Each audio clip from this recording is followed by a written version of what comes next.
Netcasts you love. From people you trust.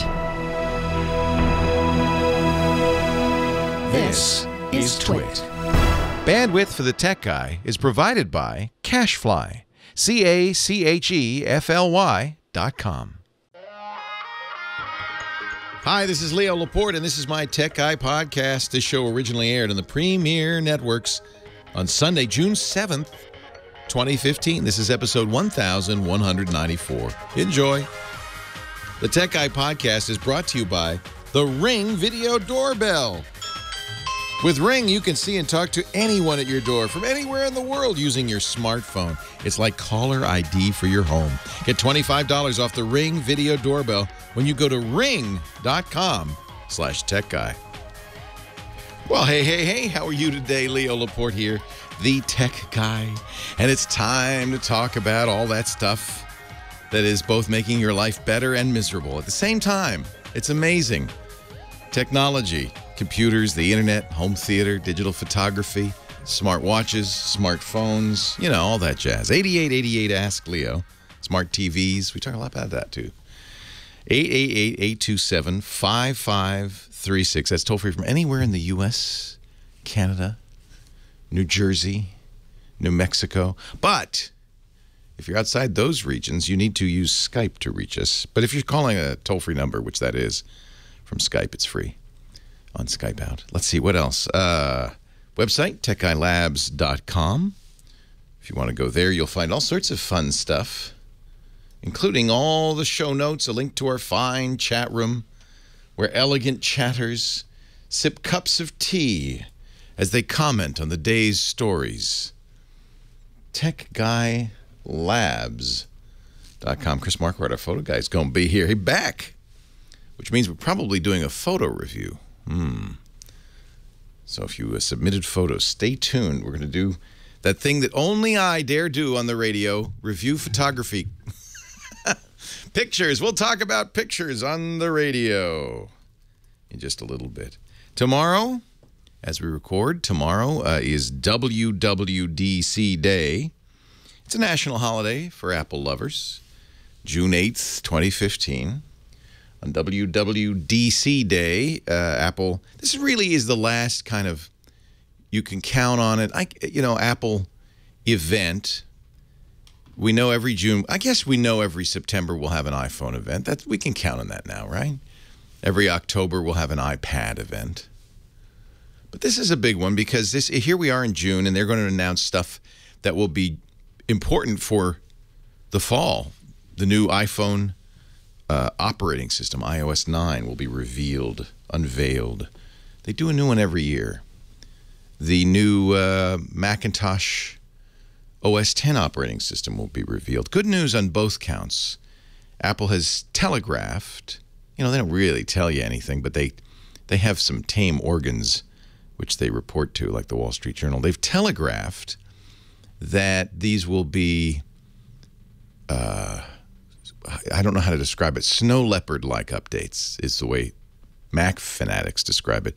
The Snow Leopard was famous because instead of trying to add new features to Leopard, they decided to take the features they had and fix them and make it more reliable, more robust, maybe do a little tuning, and that's what we expect for iOS 9 and OS 10.11, which is ungainly to say the least. We'll also expect to see something called Toolkit for Watch app developers. I think I'm going to go out on a limb here. I think the Apple Watch is a failure. It's very disappointing. I think all smartwatches are fairly disappointing. I was hoping Apple would have figured out, as they did with the iPod and the iPad and many other devices, the iPhone for sure, they figured out how to make a smartphone, a music player, a tablet that actually worked, that was good, that they solved the problems other manufacturers hadn't been able to solve. Don't feel like they did that with the Apple Watch.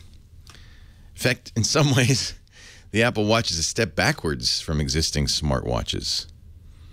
I'm not feeling it. You know what I'm saying? I'm not feeling it, man. Certainly, if you haven't bought an Apple Watch yet, now you can walk into a store, finally. Here we are, almost a month and a half after the release of the Apple Watch, and you could finally go in a store and try one on without an appointment. You might even be able to take one home. Maybe not even, maybe later this month. I feel like it's not, try it, look at it. I wear smartwatches, but I don't feel the need. I'm uninspired. So we'll look forward to that. Word has come that they will not announce a new Apple TV. Now, I don't know how reliable that is. In fact, Apple never said they would announce an Apple TV. So what you're hearing, Race, basically is a rumor about a rumor. I would love to see a new Apple TV that would be faster, because these little TV boxes, they're computers, but they're not fast computers. It'd be nice to see it faster. It'd be nice to see something that had an app store. That would be super nice. That would be very nice. But the latest rumor about the rumor is, according to the New York Times, another house organ for Apple, that maybe there won't be an. It's hard to follow all of this. Part of the problem is getting the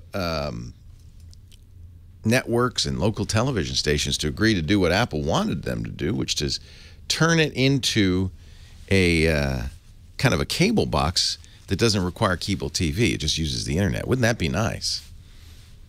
And they have made deals. HBO did HBO Now, this is called over the top, by the way. I feel like I'm spending more and more time defining terms on this show because none of this makes any sense. It's not English.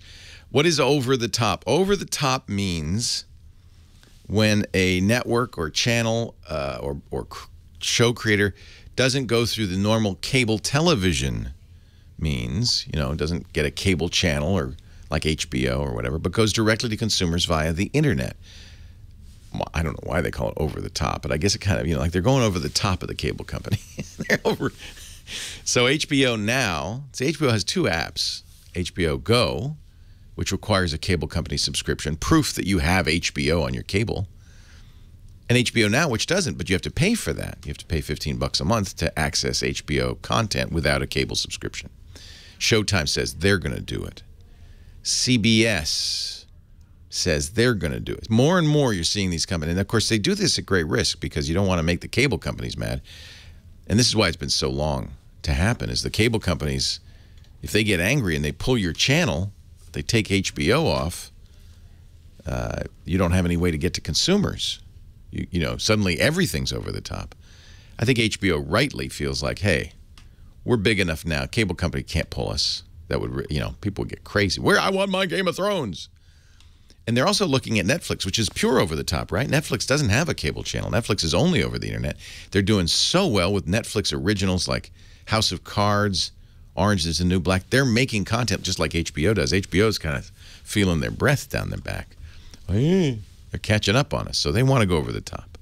Showtime says, oh, HBO's doing it, we're doing it. ESPN now is doing it via something called Sling TV. And so an Apple TV the time would be right for Apple to put out something that you don't need a cable television subscription. You just need an internet cable subscription and fast internet. But I don't know. Some people. So first of all of this is rumored. Apple's never said, yes, we're doing a new Apple TV, ever. The invitation to the event looks like an Apple TV, I have to tell you. A rounded square, hockey puck-sized rounded square. It looks exactly like an Apple TV. But the New York Times says, and they quote sources, which means they're talking to Apple. Because that's what happens. The Apple PR department says, oh, we're not going to get this out. We got to warn people so they aren't disappointed at the call. Hey, New York Times. Brian X. Chen, how you doing? Yeah, it's Joe from Apple. You can't quote me here, but I just want you to know there ain't going to be no Apple TV on Monday, okay? You didn't hear it from me. Brian X. Chen wrote the article that says, sources tell me. Unnamed sources say, Apple declines to comment. But unnamed sources, I wish you would just say, unnamed sources called me from the company. You can't say that, though. So we shall see. That's what makes this fun. That's what makes it a sporting event. Tomorrow, we're going to sit there with our bingo cards that have boxes that say, like, the thinnest X we've ever made. We'll check those off. Will there be a check mark in the Apple TV? We'll find out. Hey, your calls are next. Leo Laporte, the tech guy. Leo Laporte, the tech guy. 8888 Ask Leo, the phone number for the tech guy. When you call that number, you'll be reaching the lovely and talented Heather Hammond, who is here. It's a beautiful day in Petaluma, California. We're up in the wine country, Sonoma County, Northern California, enjoying the weather. But, you know, I can see out the window behind you. That's nice. Cars go by. People enjoying but like the true weather. nerds, We're stuck in here. inside. We're inside. I don't like that big fireball in the sky. It scares me. Who should I talk to? This is a great question. A great Sunday type of project. Should Reed in Charlestown buy or build? This is a great question. Thank you, Heather Hammond. Buy or build? That's the question. Reed, welcome. Leo Laporte, the tech guy. You're in Rhode Island. Hi, Leo. Charlestown, Rhode Island. That's a nice... You're on the beach there, right? Yeah. Nice. What can I do for you today? I was wondering if I should buy a gaming computer or build one. Good question. Are you doing this with your dad or your mom or just for yourself? What's the story? Just for me. Yeah. We had a call a couple of weeks ago, a young man building with his dad, and I thought that was very cute. So we used to talk a lot about, in fact, I even made a VHS video. Do you remember? You probably never saw a VHS video. I made a VHS video on how to build your own computer many moons ago because it was fun and you learn a lot. And in those days, it even might have saved you money or given you the chance to do something like overclocking it, which is getting it to perform faster than the manufacturer's specs.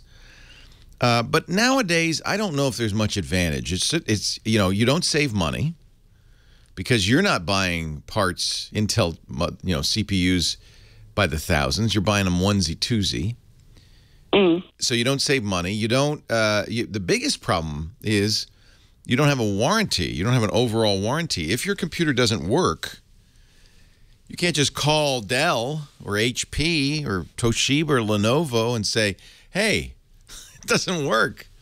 You have to figure it out yourself. In fact, that's a real problem because you probably bought parts from different manufacturers. You can't even call them because they'll say, "Well, what kind of RAM are you using?" "I'm using Crucial RAM." "Oh, we'll call them." Nobody will take responsibility. So you have to make it work. So that's the other disadvantage. The advantage, especially for a young person, is you're going to learn a lot about how these components work. It's not like there's soldering involved. We're just snapping pieces together, clicking boards in, screwing motherboards into cases and stuff. So here's what I would suggest you do. There's a great site. My friend Ryan Shrout runs it, called PC Perspective. You'll find it at pcper.com. And right there on the front page, they have a thing they call the HW Leaderboard. This is so cool. These guys review everything, the new motherboards. Ryan just got back from Taiwan where he was seeing all the new PCs. And so all of this, really great knowledge he puts together in this HW or hardware leaderboard and says, if I were going to build a computer for, he really does 4 of them, for a low-end $400 computer, all the way up to a dream system at $2,678. Here's what I'd put in. So you can pick and choose, but one of the advantages of using this is that he knows these will all work together. And you got to be careful because you don't want to pick, for instance, a graphics card that's too fast for the processor you're using. You'll make sure you get the right kind of memory, that kind of thing. So what's your budget, Reed? 500 to maybe 1,000. Okay. Yeah, so the 500 would be right there with the low end that they spec, and 885, which sounds like right where you want to be, is their mid-range system. They recommend an Intel i5. That's probably all you need for gaming. Really, what's most important with gaming is the video card, and they recommend an AMD DDR9 285. Which I don't, it's the Tonga. It compares favorably, they say, to the NVIDIA GTX 760. nowadays, see, I'm not sure I'd agree with him on this one because NVIDIA is very aggressive about getting the game manufacturers to take advantage of special NVIDIA features. So, which games do you play? I play mainly Minecraft. Oh, it doesn't matter then. Minecraft's not very demanding at all. But if you're playing Witcher 3, which is the new PC game that's very popular, they have specific stuff in there with it that comes, you know, only with the NVIDIA card. They take advantage of the physics engine and so forth that they've built into the NVIDIA card. It's not that the card is better. It's just that they make marketing deals with game companies to make the, you know, special features of the game, and NVIDIA seems to be owning that. So I'm not sure I'd agree with Ryan's recommendation, but you can also go back and look for, you know, you could replace that, I think, with a GTX 760. You know, he'll give you that kind of information. I also record Minecraft on YouTube. Ah, see, that's different. So gaming, if you're doing high-end video gaming, it's all about the GPU, the graphics processor, rendering, how much memory you have, how fast your hard drive is. But you're not using a challenging game. Minecraft's an easy game for the computer's point of view. It's very easy to render because it's, you know, it's not. Yeah. But on the other hand, what you want to do, and this is what a lot of people your age want to do, is record video at the same time as you're playing the game. And I bet you want video of you too, right? Yes. Yeah, kind of like PewDiePie or somebody in the game. Mm-hmm. These are called Let's Play videos. I'm telling the grown-ups who don't understand. He's very popular right now with the young people, and YouTube has a lot of them. So does Twitch.tv. It's very hot right now. So for that, you need a computer that's tuned for this kind of multi-processing. That would be a faster CPU, not GPU. And you might also, you're going to probably want to get some hardware that's designed to record your video. Mm-hmm. So this changes it a little bit. I'm thinking you might be better off. Don't get a gaming machine, right? First of all, because that's if you go to a company that sells gaming machines like Alienware, they make it look kind of cool, and then they increase the price 50% without giving you 50% more power. Yeah, because I've seen these that have a glowing light. Yeah. All this fancy. You're paying for that. You're paying for the name. You'd be better off in a way building in that case because you wouldn't pay more than those components cost. I'm thinking, you know, look at this PC per leaderboard. I think the mid-range would probably be fine for you, especially because it comes with a SSD, a solid-state drive. Playing the game and recording video, you need a very fast hard drive, right? And they recommend the Samsung 850 EVO, which is now the solid-state drive to get, in my opinion. Just came out, really spectacular. However, not cheap. On the other hand, I/O is important, the speed that you're writing. So I would say maybe this mid-range one, which is $885, right in your price point, would be the one to look at. PCPER.com. The one thing, yeah, you know, you're not playing Witcher 3, who cares? Get the AMD card. Leo Laporte, the tech guy. The Intel 750, also very good. Ryan's got reviews of those on the site as well. At this point, the only two SSDs I would consider, I think, I just read a great article by the woman who is in charge of hard drives where some big data center.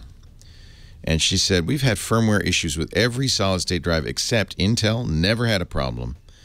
And once they fixed the 840s, the Samsungs have been good. But these are amazing. But I think, and by the way, Alan Malventano, who writes about solid-state drives from PC Perspective, is the guy. He's my guy.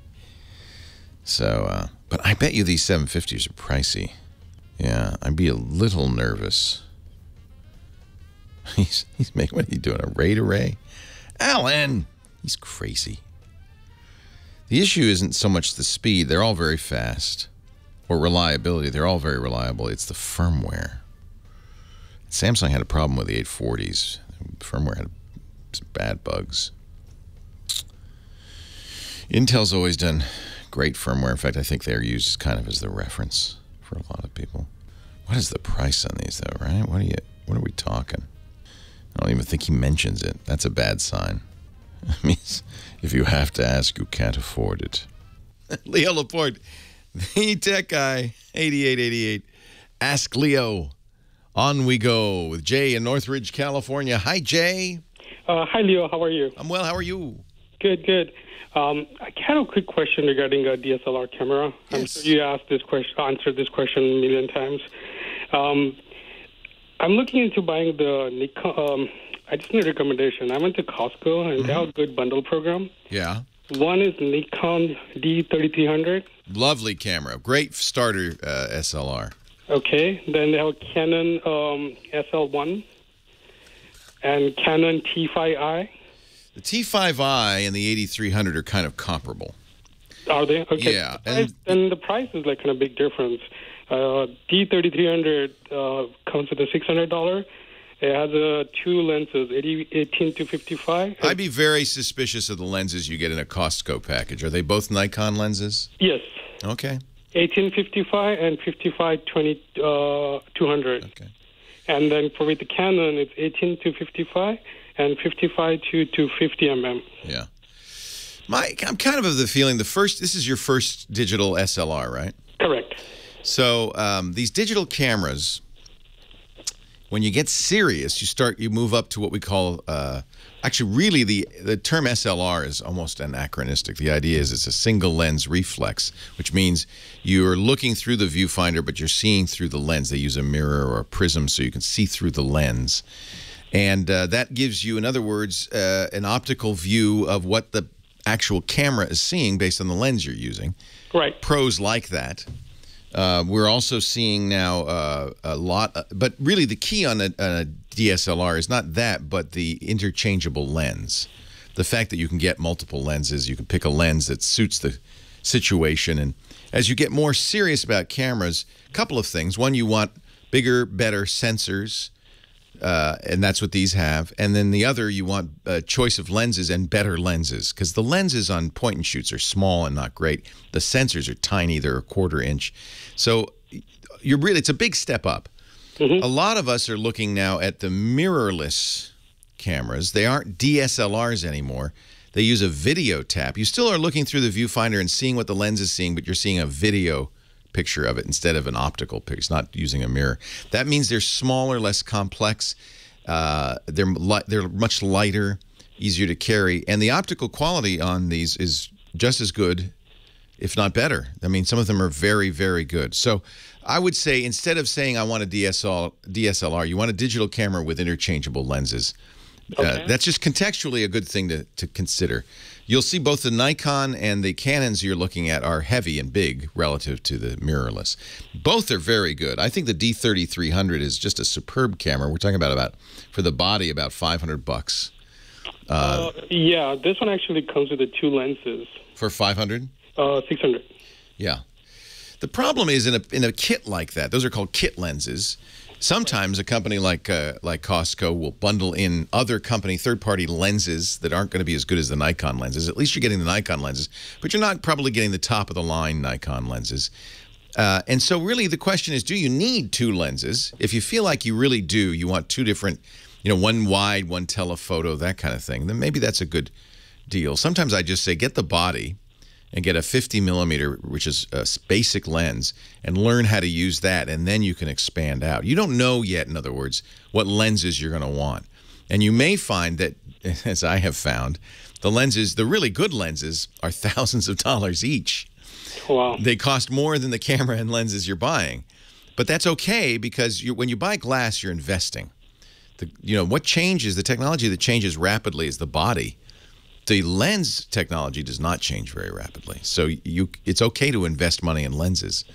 Having said all that, I think that either one of those packages would be very good for you.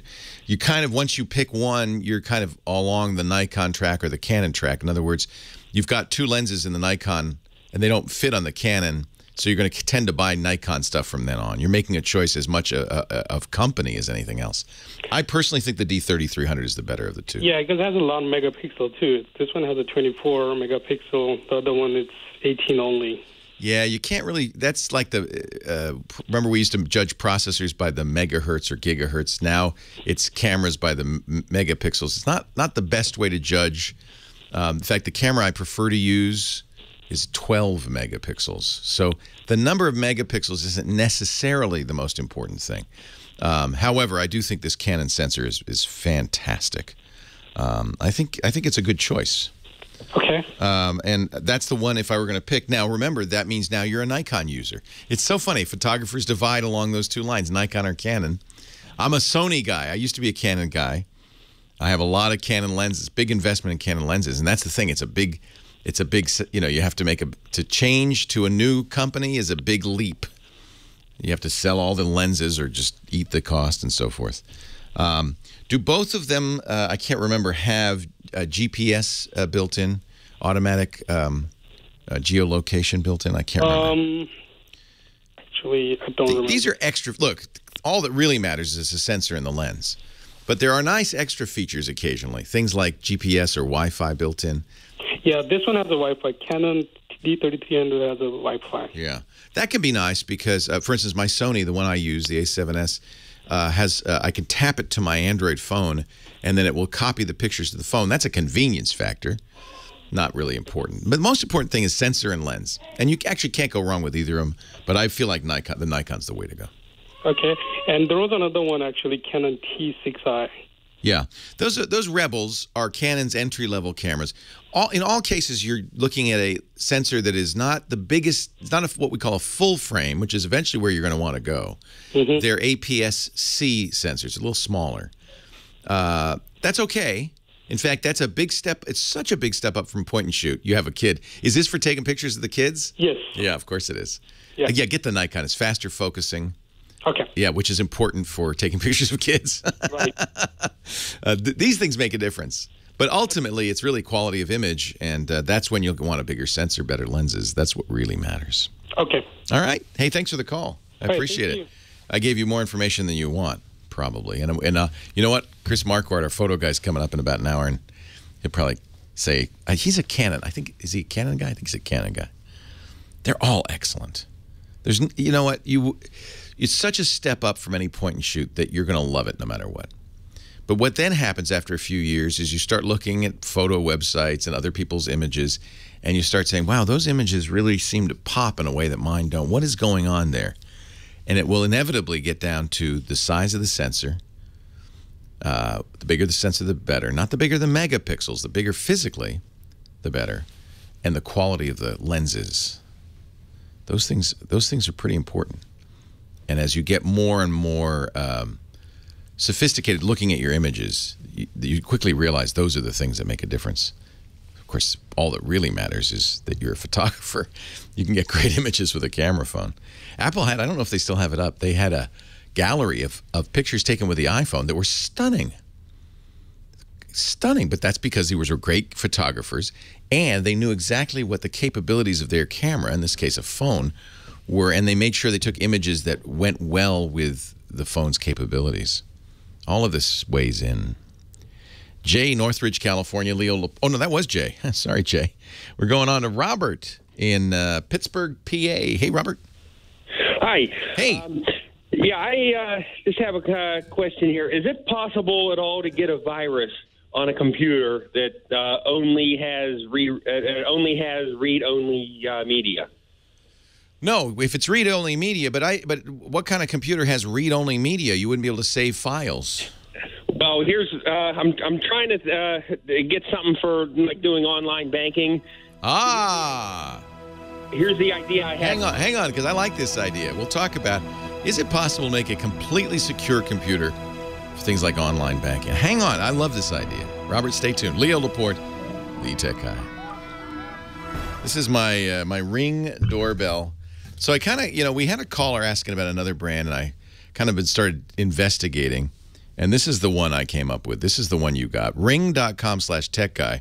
It's also the best price when you get that $25 off deal. So I have as probably most of you do, just a wired doorbell that rings a bell in the house. Ring will work with that. It will also work as a battery only, and the battery lasts a year. It's rechargeable lithium ion. So if you don't have a doorbell at all, you can even use this. But what Ring does is so cool. Let me go to ring.com because it has, as you can probably tell, it has a camera on it, and it has a microphone and a speaker on it. So when somebody comes to my door, I love this, I get a notification on my smartphone, Android or iOS, says somebody's at your door. I can get the picture of them at my door. I can speak to them, say, yeah, what do you want? Which, by the way, if it's a burglar, that eliminates it. But if it is a burglar, I can even go back because Ring will record every visitor, and I can go back and see who was at my doorbell when I wasn't there, which is awesome. It has motion detection built into it. So it doesn't just activate when somebody rings the doorbell. If somebody comes up to your door, it starts recording. By the way, very easy to install. Let me just open this up and I'll show you because they give you everything you need. So you know I am no handyman. I am not a handyman. But look what comes in the kit. Besides the doorbell, you even get a drill bit that's just the right size. You get a level, so you're going to level it perfectly. You get all the screws you need for a variety of things. Here's the screw bit, and you might. One of the cool things is they have a special proprietary screw bit at the bottom so that nobody can come and just unscrew it and take it away. You need a special bit, and they even give you a handle. I mean, it is so easy to install, and it's actually quite beautiful. This is the camera, nice wide-angle camera. You know that most home break-ins happen when you're at work. The burglar almost always rings the doorbell first to see if anybody's home and then breaks in. So this is a great solution because he'll ring the doorbell. You could be at work. You're going to have video of him doing it. You know, I even like this because I'll be in the gym. I'll be somewhere in the house that I don't hear the doorbell, but I always hear my phone because it makes a sound. You can't miss it. And then you know your doorbell's ringing, and and a notification comes on your phone. You open the app, and there they are, and you go, "Hey, what's up? Don't go away. I'll be right there." I really love this thing. I need that. It is awesome. I just realized because sometimes I'm all the way in the backyard and Yeah, I can't hear. I miss the door all the time. With a Ring video doorbell, you can see and talk to anybody from anywhere as long as you're online. I just launched the. Let me show you the Ring app here, and it's going to show these are the different situations. This is motion. So it's recorded this. Here's somebody who rang the doorbell and I didn't answer it. Let's see what I'll show you what it looks like. Anyway, ring.com/techguy. Love it. Highly recommend it. There's Michael ringing the doorbell. And his friend. They're trying to get in. You go to ring.com, by the way, ring.com/techguy, and you're going to get $25 off. So it's $174, which is a great deal. Leo Laporte, the tech guy, 8888. Ask Leo. That's the number. If you have a question, a comment, a suggestion. Love this question. We started it off before the break. Robert in Pittsburgh. You want to bank safely. Yes. Here's the specific idea that I had, and I got the idea. I just kind of took a Chromebook to the next level. Get a computer, take the hard drive out, install Windows from the CDs and everything before I hook it up to the internet. Hook it right into a 64 gigabyte SD card or something like that, and then set the switch to disable writing to that, and then connect it to the internet. Yeah, or you could use. You could use this. Some people used to do this with a CD, a Linux CD. And if you have media that can't write to, you're right. You can't save a virus to it if that's what you're trying to defend against. But you also can't save anything. So yeah, well, that's okay. I'm not trying to save it. I'd be doing everything online on the bank's website. So there'd be no need for me to write anything locally. Yeah, this would work. I think, to be honest, a Chromebook would be sufficient, even with write capability. In fact, here's how I would do it. Use a Chromebook. They're cheap. There are no viruses for Chromebooks. None. Chrome OS is very secure, and it has a wipe feature. So if you're worried, you could power wash it and bring it right back to the original factory specification without any of your data on it. It wipes it all out. The advantage of doing this is I use LastPass so it can remember it. Plus, I use two-factor with my bank, and I recommend that because then that way your password, even if somebody gets your password, they still need your smartphone because the bank's going to send you a text message that you need to enter in. I don't have a smartphone. You could do it. Many banks will offer a little card. I have one here from my bank. This is they call it Safe Pass, and you just press a button on it. It generates a 6-digit number. So the bad guy would need the card.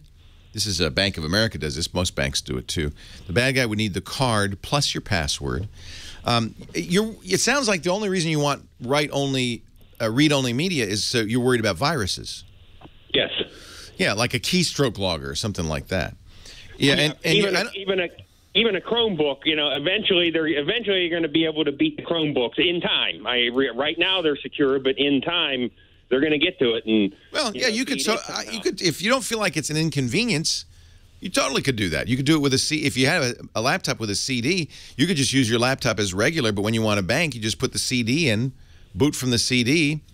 You'd be the same situation where you can't write to a CD, so there'd be no malware possible. The only thing you got to worry about is, somebody gets physical access to your computer. They could perhaps put a keystroke logger into the firmware of the computer. If you were using a desktop, they could replace your keyboard. I mean, if somebody's really out to get you, I think. No, I'm not. Yeah. Look, if somebody's really out to get you, it's hard to thwart them in any way. But to me, I'm not too worried. I use two-factor authentication, which means nobody can get into my bank account. And the only other fear would be a keystroke logger that would log. But even if it got your password, it wouldn't be any good without the card. Or, they'll call your home number, too, and say, the number is 6621493, and you'd enter it. The keystroke logger is not going to get anything useful then because your password isn't enough. Right, and that second factor expires every 30 seconds. I'm just trying to think of certainly what you want to do would work, and if you don't find it inconvenient, go ahead and do it. It sounds like overkill to me because I'm trying to think of what's the threat you're preventing against. The only real threat would be a keystroke logger that would log your password, right, and then send it off to the bad guy so he could get into your bank account. Well, one of them, yeah. Well, what is the other one? I'm trying to think of what the other threat would be. Yeah, well, it's just a key logger or any kind of malware. Well, it's not going to. Malware won't affect your banking, except if somebody steals your password. There's no other way it's going to affect your bank. So let's say I have the world's worst virus on my laptop, and I log into my bank. What is the malware going to do? The worst it can do is get your password. It's not going to take over the logged-in bank account and start transferring money out of it. You'll be sitting there. So the worst, I'm trying to imagine, maybe you've come up with a scenario that you would have to go beyond two-factor authentication, but I can't think of any. I guess they could see your transactions, but you got that problem anyway because regardless of whether they're on your computer, you're sending your banking transactions through the internet. That's why all banks use SSL. Okay, I've come up with another scenario. Let's say somebody did infect your computer, replaced your banking login, or replaced your bank page with another page, but it looks like your bank's page, and the certificate is spoofed. Then you enter your password, but they'd have 30 seconds to use the password in the 6-character thing. I guess the answer to your question, Robert, is yes, what you said is good. And absolutely, you wouldn't get any malware. I like the idea of a CD, because sometimes I would think what if there's some malware that overrides the lock on the writable media? You don't want to use writable media at all if you don't want to do this. If you want it to be read-only, use a CD. Get an external CD drive if you have to, USB CD drive. Boot to that CD.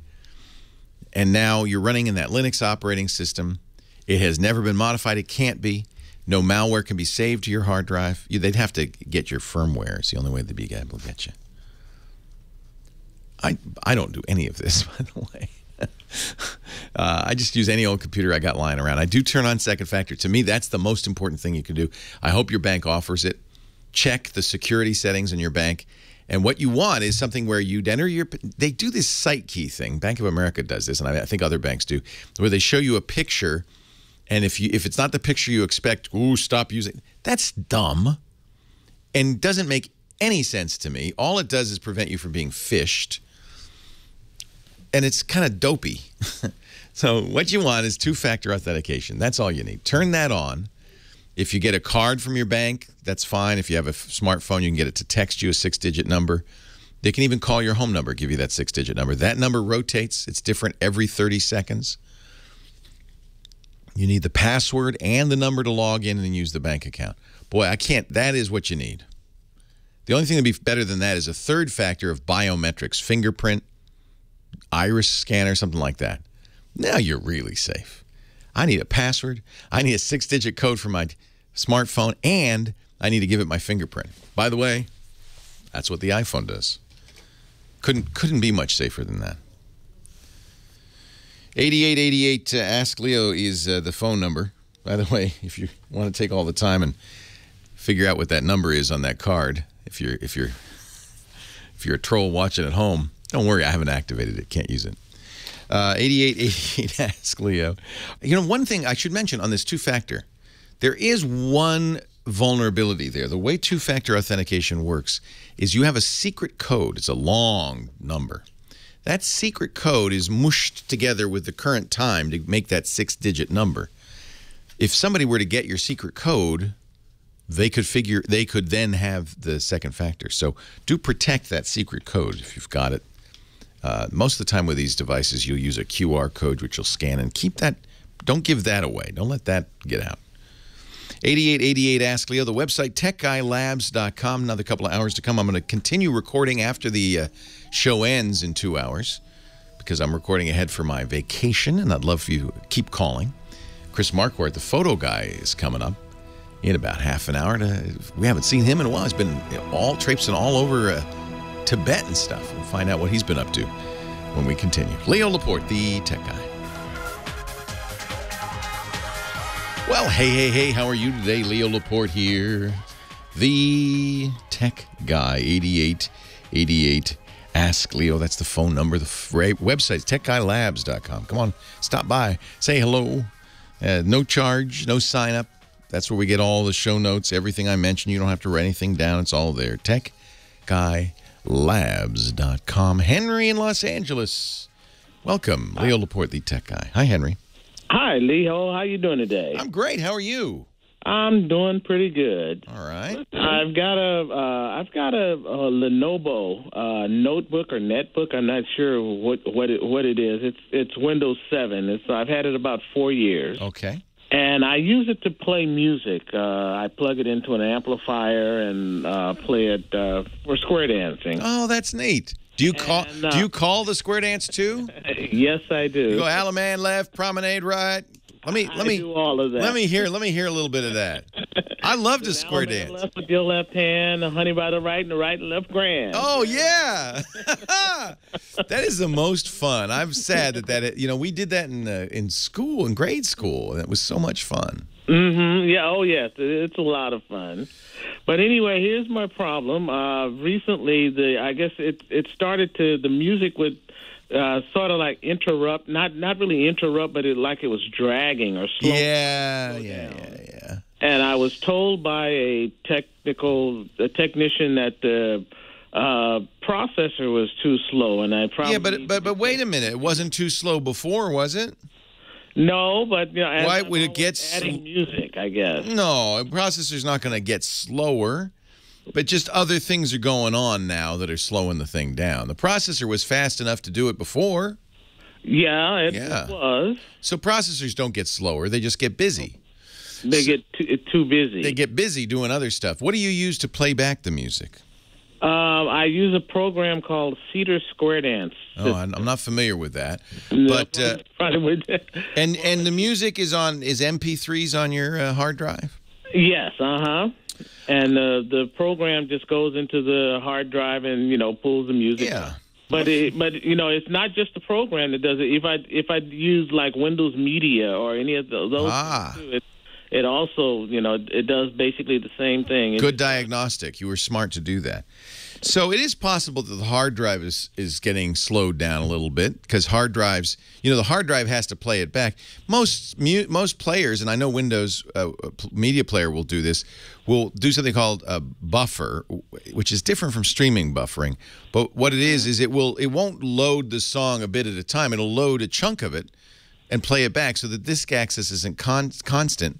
And usually it kind of loads it before it needs it, so there's never a hesitation. This is what you're hearing, though, is this kind of hesitation. The slowing down is interesting, too. That means it's not keeping up with what it's getting from the hard drive. Probably the best thing to do at this point would be to bring the computer back to the way it was when you got it. Because as you use a computer, the technical term for this is bit rot. As you use the computer, Windows is especially prone to this.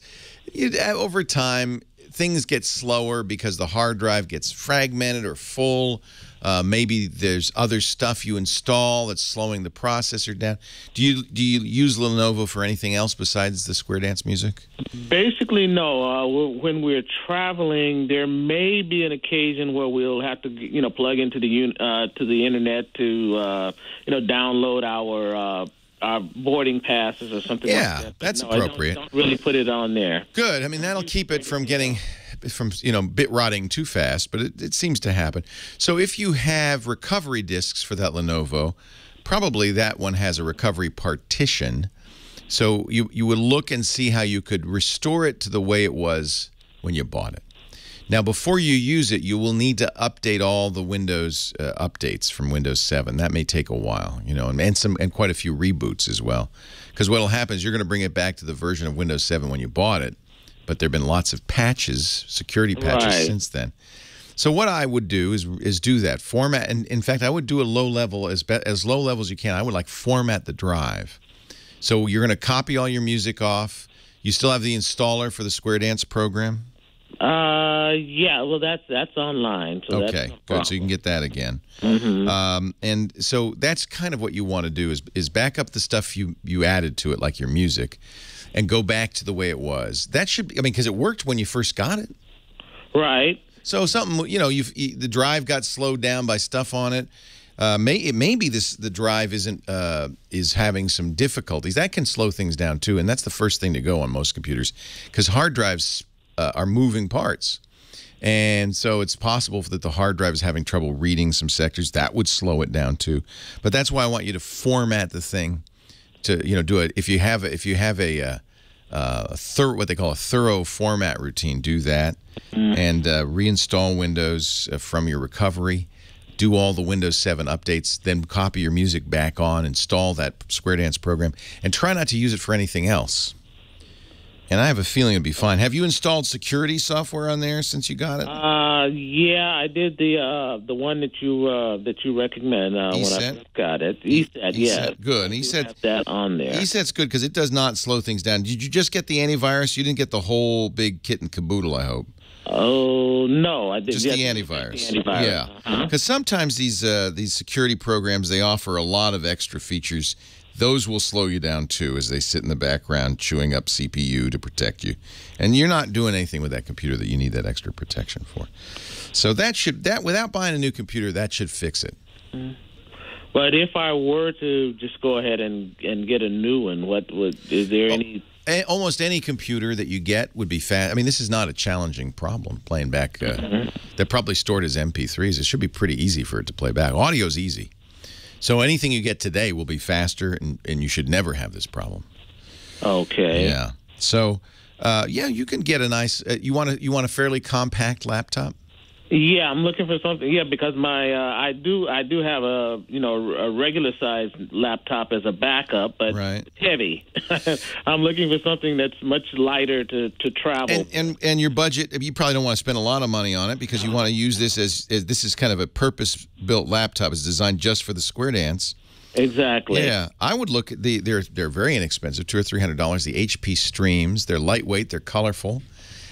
They're fast enough to do what you want to do. I wouldn't try to do anything else on it, but if that's all you're doing, that'd be great. Mm-hmm. And they're very inexpensive, a couple $100. Okay. Yeah. HP Stream, you said. Yeah. Now, take a look at how much storage you need, because you probably have quite a few music files on there by now. Yeah, probably about 500.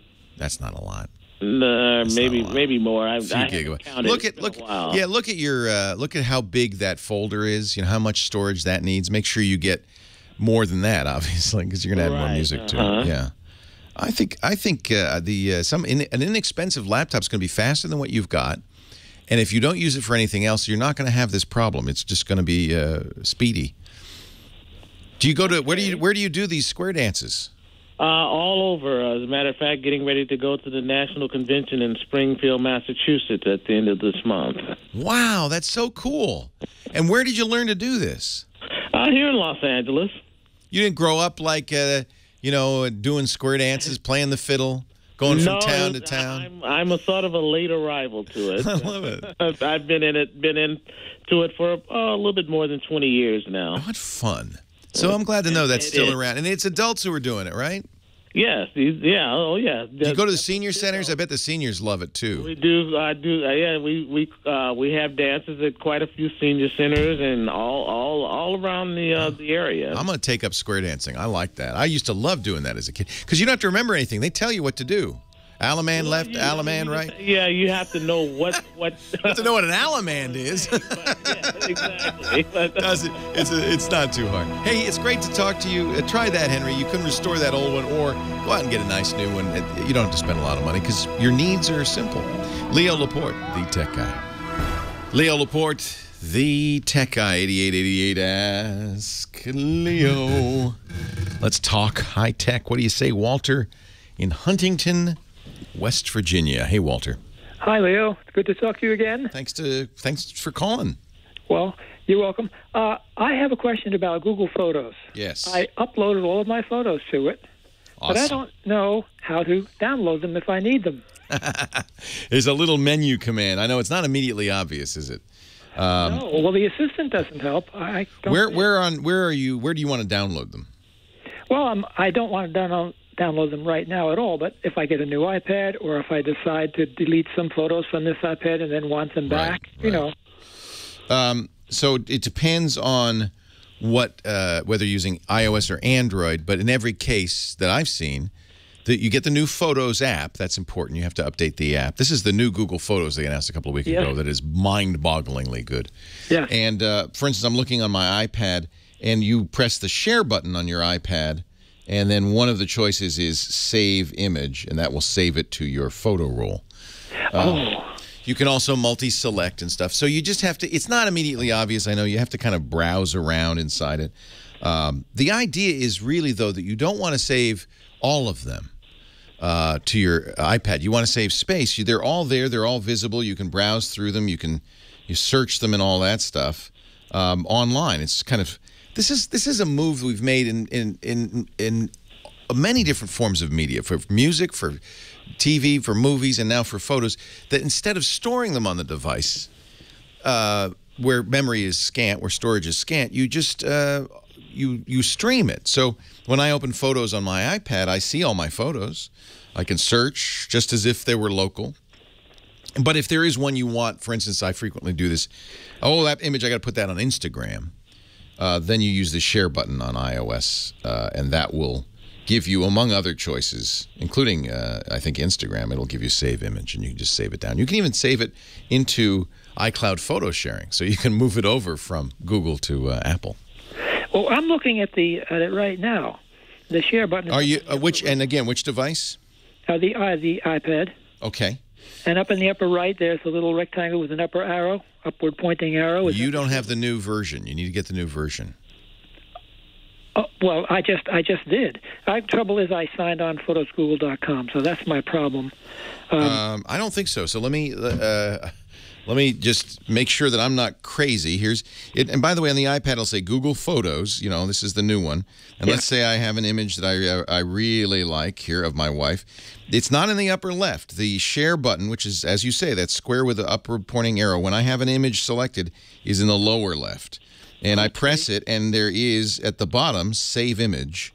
Press that, and it saves it out to my photo roll. But you also might want to, so I've saved that to the camera roll. But you also, I also have, if iCloud photo sharing is turned on, I can save it directly to iCloud photo sharing as well. So I can cross-share it over to my Apple storage. So, you know, in fact, this will work at the album level as well as at the top level. So I think maybe you don't have the latest version. Well, no, I do. Now I'm looking at it. I chose a photo just like you said. The photo needs to fill the screen, right? It does. And so then I got this little window that says Mail or iCloud photo sharing or Google Plus or. Yeah, that's it. You know, the second line of stuff doesn't have save image in it? No, it doesn't. It has open in, and has a more. I hit more, but still no save image. And under more, do you see save image? Go click the more. I don't. You don't? That just says Mail, iCloud photo sharing, and Google Plus. And you're not using the website. You're using the app. I'm using the app. While we were talking, I got into the app. Yep, and I chose a photo, and there's just no save image here. Well, I can't explain it. I have it. So okay. I think you probably don't have the latest version. Maybe, let me just see. Maybe we're in a different part of it. I'm in photos, right? You want to be I'm in photos. Not collections or assistant, but you're in photos. Photos, right. And you can long press and select, and then swipe and select many, if you wish. That's kind of cool. That allows you to do a very easy multi-select. And then when you're in that view of the album, you know, all of the photos, the sharing button's in the upper right, and I see save 11 images because I've selected 11 images. I would make sure you've got not Apple Photos, but Google. It says Google Photos, right? Yes. Okay. It definitely does. And go to your App Store and make sure you got the latest Google Photos. I will. Okay. Maybe, I don't know. I'm not sure. I have it here, and it says save 11 images. And if I tap more in the second row, by the way, this is all in the second row. But I know you're seeing it because you're saying, you know, copy, print, and the other things. Right. The more button also has it under more. I just don't know. Okay, Leo. I wonder if you can turn. Maybe you have to turn it on. Maybe you said no. Oh, I know what it is. I got it. Yeah. So this is Apple protecting you against yourself. Oh. You have to go into settings, and you have to give. At some point, it asked you, "Do you want photos to have access to the photo gallery?" And you said no. So you have to give it permission to do so. So go back into settings, look for Google Photos, and you have to allow Google Photos to access. And then you'll turn on photos. Okay.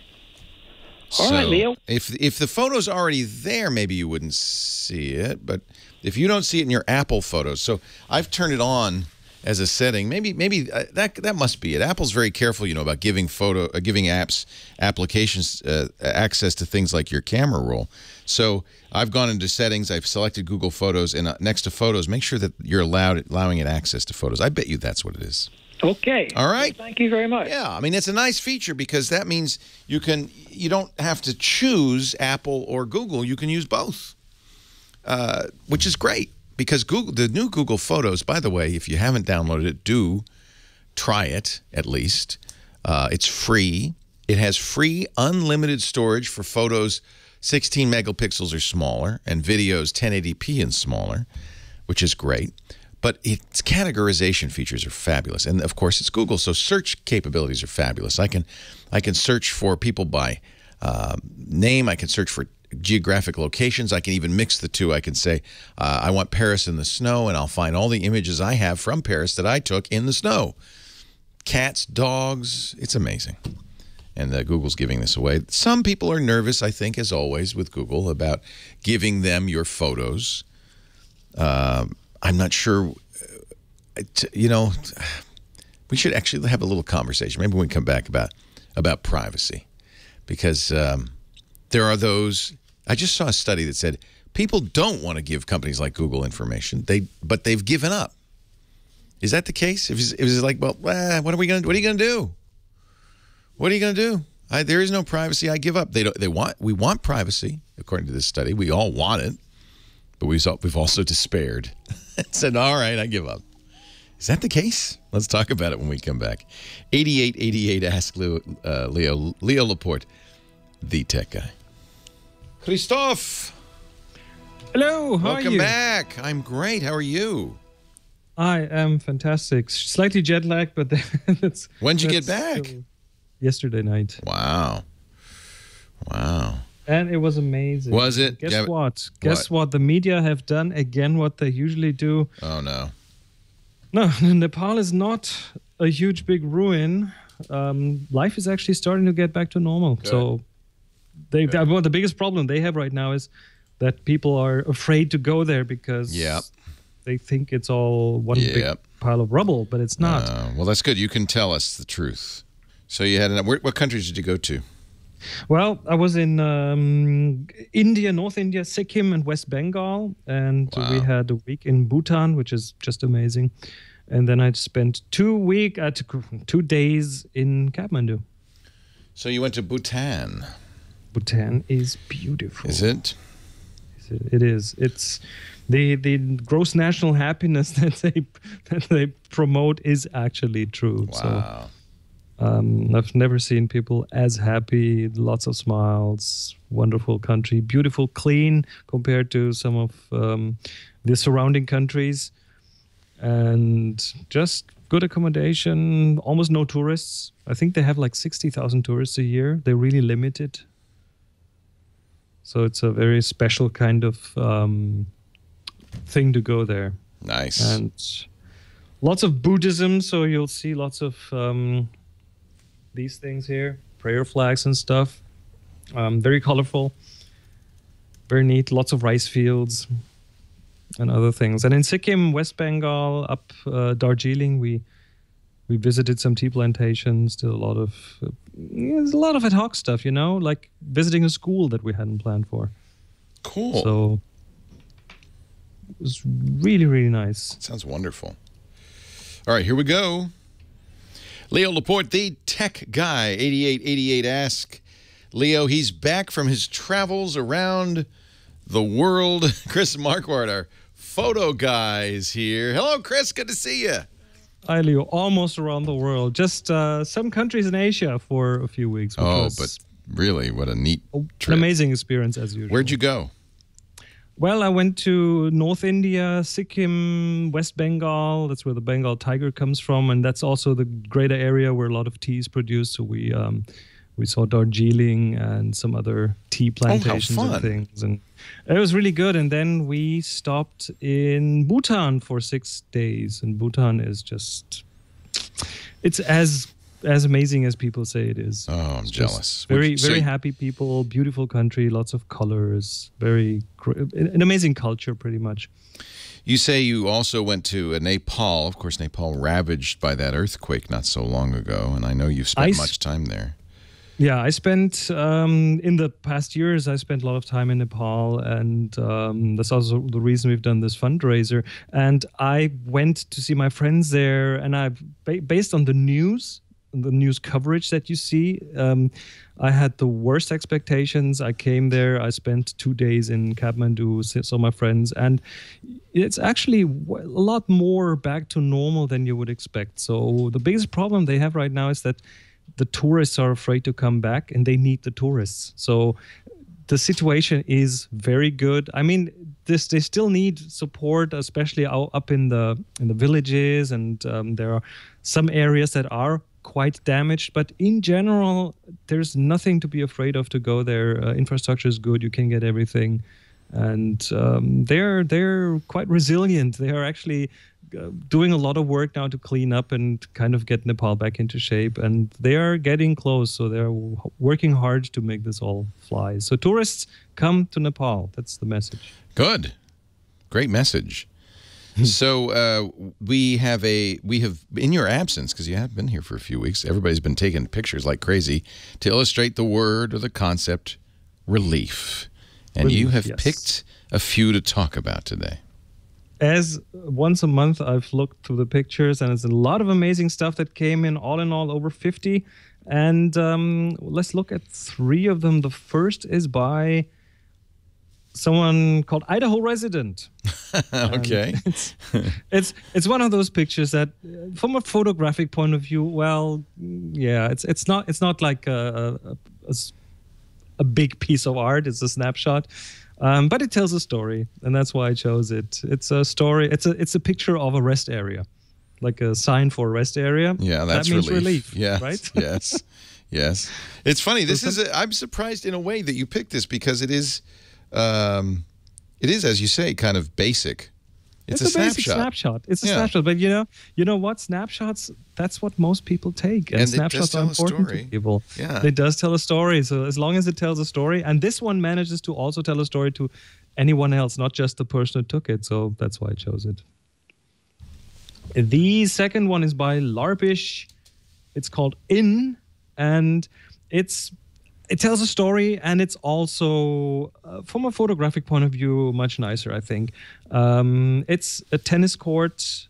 The camera is very low. You see a lot of blue, and you see a yellow tennis ball right next to a white line. And the title says In, so it's probably quite a relief that the ball isn't out. It's a relief because it went in. And it's one of those pictures that is super simple. It has enough context, so you know what it is. There's this. I mean, 3/4 of the picture is blue. That's what's one thing. Immediately strikes me as the geometry and the color. A lot of this very graphic picture in terms of the graphical the graphic elements in it. The line on the right, the yellow ball, which is quite a strong subject. The focus is on it. So basically, I would have straightened the blue horizon a bit. That's kind of skewed, but other than that, it's a simple picture. It tells a story. It has enough context so you know where you are and you know what kind of setting it is. And let me ask you about that, because I mean, I might have been tempted. Of course, you want to straighten the horizon, but maybe what if we just crop out the in the distance tennis court and just make it be the line in the ball? Would that be as strong a picture? Yeah, I'm just doing this. I'm holding my hand in front of the screen to kind of do an ad hoc crop there. Yes, but then you lose the context. So I'm not sure. I mean, it could work in this situation. You're right. I'm not entirely sure what I would do, and I would probably try both and kind of look at them side by side and decide by my gut feel on this. Yeah, that's kind of the fun part of all of this. Taking pictures is just the beginning. You take the picture, but then you get it back, then you can make decisions about it, about the crop, about the color, about the processing. Oh, especially with today's cameras that have like 50, 100 gazillion pixels. Yeah. There's usually enough stuff there to just crop a bit away. I find that that's at least half the art of photography is post-processing. Figuring out what to do after. And picking the picture that you like the best and then figuring out what to do to make it even better. There's a lot to that. There's an entire workflo there that you can spend a lot of time trying to perfect.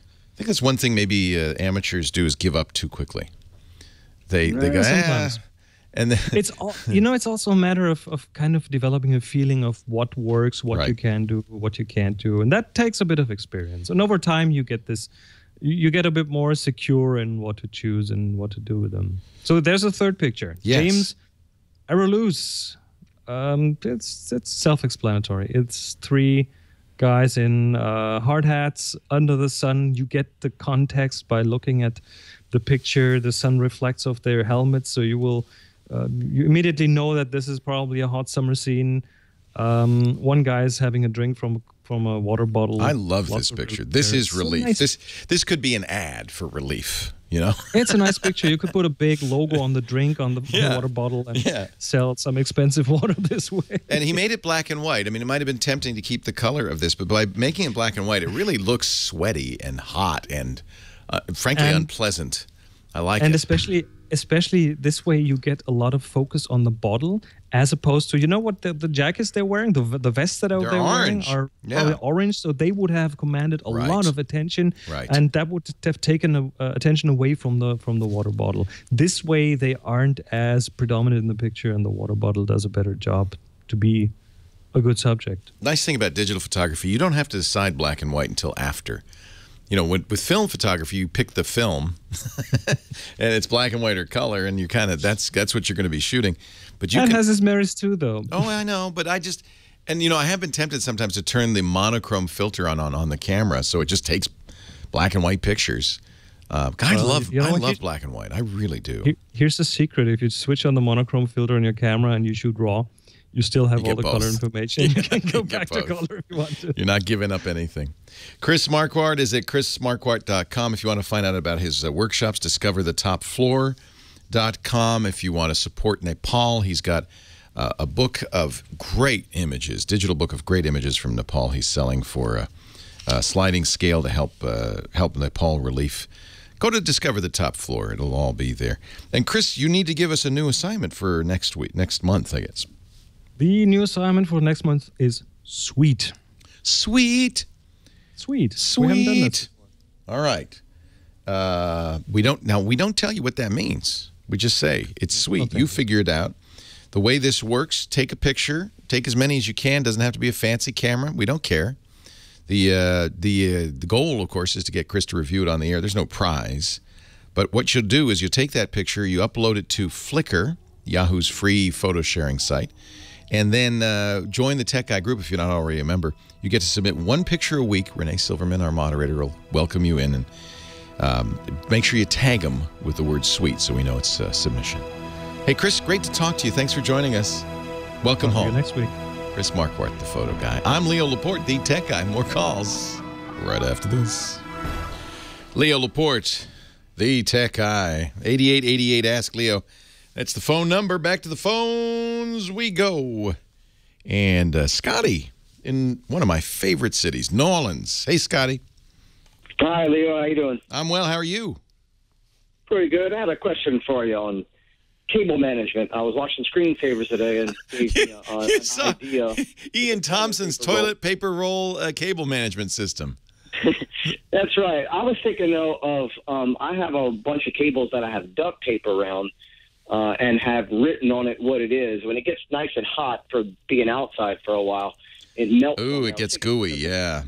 Yeah, I was thinking of a better solution to label the cables themselves, like length, what type it is, maybe what it goes to, something like that. Boy, I always mean to do this, I always want to do this, and then I look behind my computer desk or behind my home theater setup, and I say, I guess I was in too much of a hurry to do this, and now I don't want to touch it. So it's such a tangle back there. I did buy, for this purpose, one of those great Brother label makers, and I don't think you would have the same problems you'd have with duct tape in the heat with these label makers. They're great. They use thermal printing. They're very quick and fast. They have real keyboards now. Have you ever seen these things? You know what I'm talking about? No, sir. I haven't seen this. Yeah, it's Staples will have them. Any office supply place will have them. Brother is a printer maker. I think they call them label printers, not makers. They're not like the old Dymos. Oh, wow. We have a fancy one, don't we? This is from P-Touch. So that's and it's funny because apparently John doesn't want anybody to steal this one. This is big, and it says big label on it, John's Label Maker.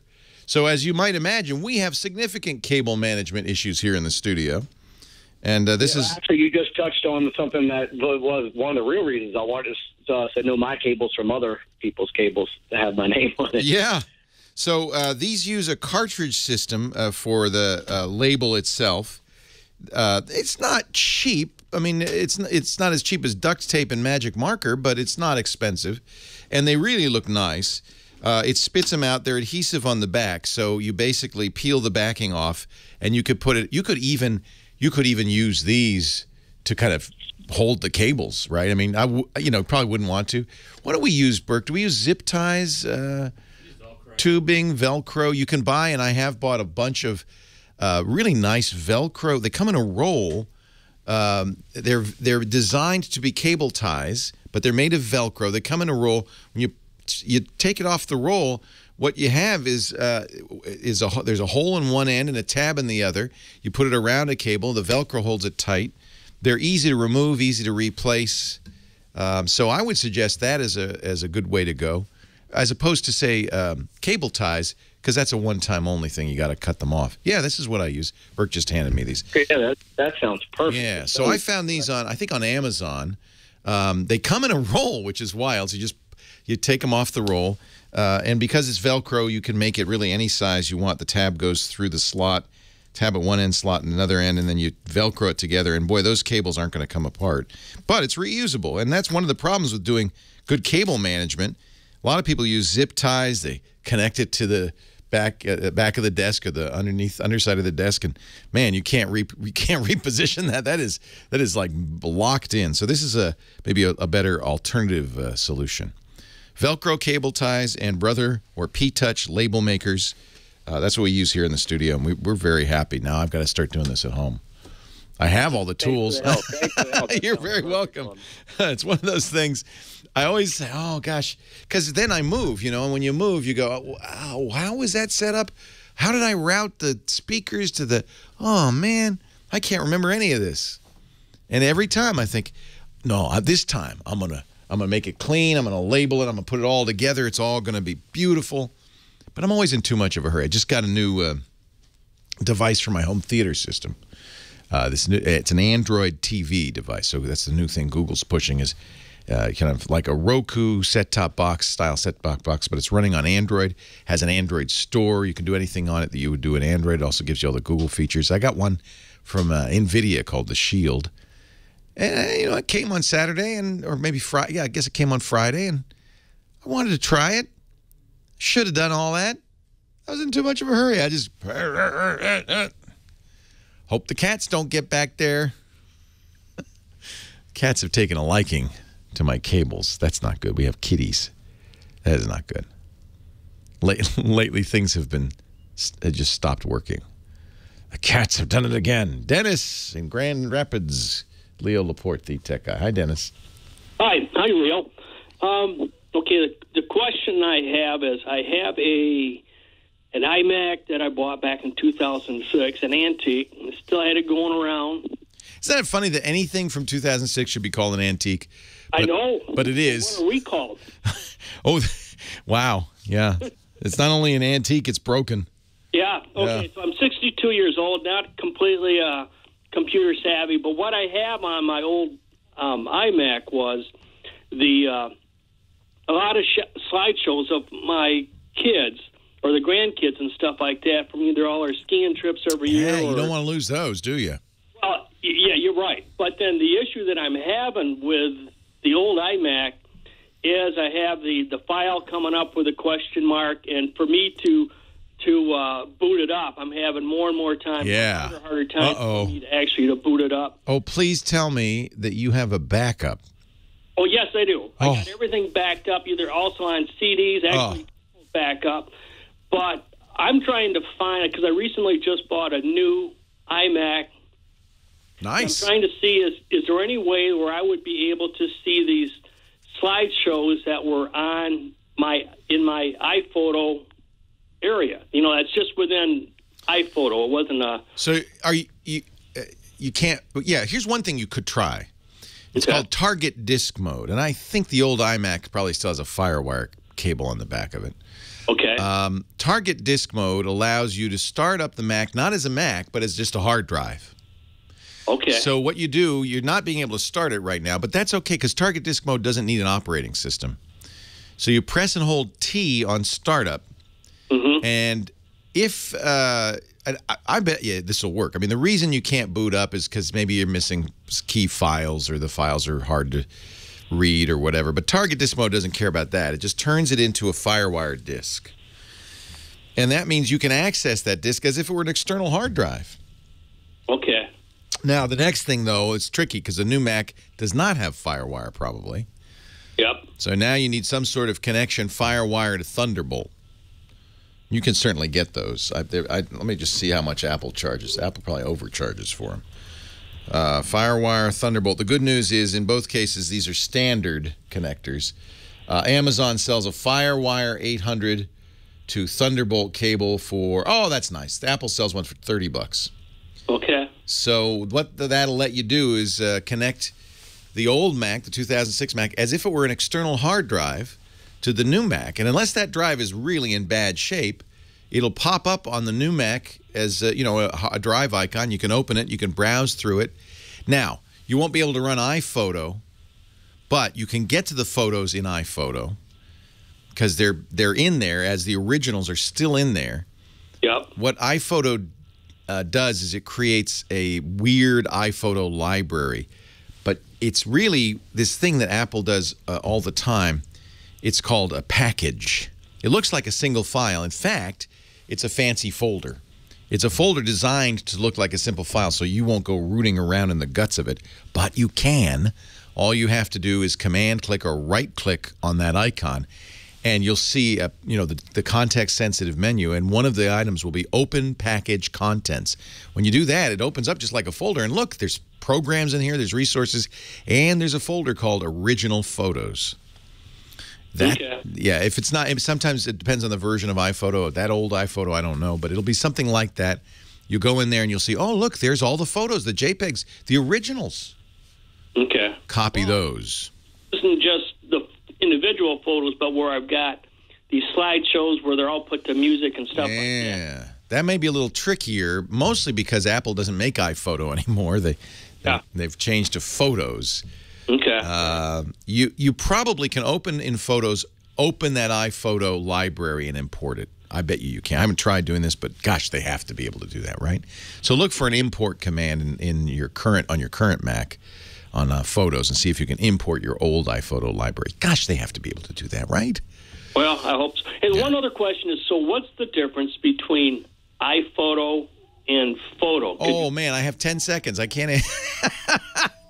Hang on, I'll talk a little more after the news at the top of the hour. Leo Laporte, the tech guy. In 5 words or less.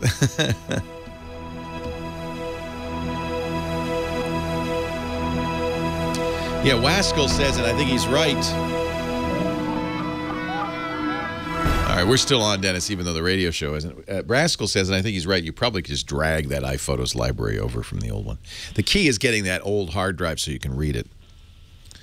Okay. Okay. Well, that's where I've actually dragged it. I've copied everything down and stuff like that. Oh, you have it all. Okay. When I got into hooked up the external hard drive up to my new iMac. Oh, good. I see the individual photos, but none of the slideshows. Yeah, the slideshows have to be imported because they're in other parts of that package contents. It's an XML file or something like that. So you really don't have much choice. Apple is, iPhotos is gone. It's been replaced by Photos. It, in theory, is going to be as good or even better.